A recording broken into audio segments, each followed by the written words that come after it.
All right, it's Tokyo Game Show 2012. Sean McGinnis and Peter Brown. Hey. We just checked out a whole bunch of Capcom games. Peter, you got a chance to see some new content for Resident Evil 6? Yeah, it's the new Mercenaries mode. You know, it's kind of familiar to some people who maybe played Mercenaries on the 3DS.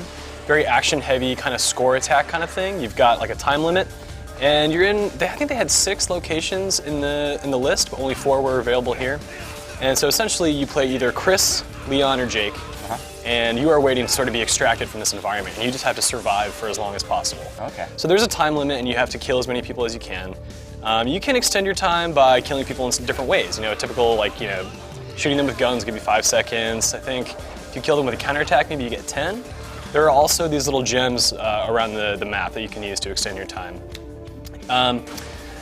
It's kind of interesting. The enemies kind of came in waves. There were moments where it felt as though there weren't enough enemies around me, but then at the same time, I could also get overwhelmed. So it's an interesting balance, and I think it might need a little bit of tweaking. But overall, it seemed pretty good. And there are modes where you can do co-op, whether it's split screen or you can join your friend's game, or they can hop into your game. But yeah, it's definitely sort of like an arcadey, like action element. Yeah, it's sort of typical Mercenaries thing that they've been doing for a while. Yeah. Did it seem like the different characters were sort of like bringing the same tactics to the table, or did it seem like maybe different characters balance out in different ways? They have different weapon selections, obviously. Apart from that, their physical attacks are pretty comparable. You know, you can hit an enemy a few times, they'll fall on the ground, you can stomp on their head if you want. That was all pretty standard amongst all of the 3 characters. The weapon selection, like I said, was different. Some guy had, I think it was Jake, has like the elephant killer, right? It's equivalent like a Magnum, just one shot kill a guy.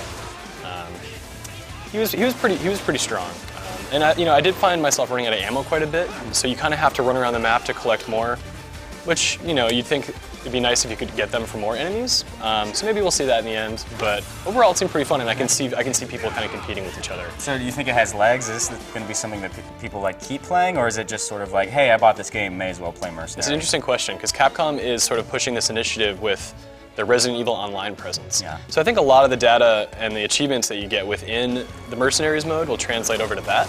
And so if you and your friends take that seriously and really want to participate in that, I could see it, taking the game beyond just the story mode. But yeah, I enjoyed my time with it. Cool. Thought it was good. All right, there you have it. That's your update on Resident Evil 6 here at Tokyo Game Show.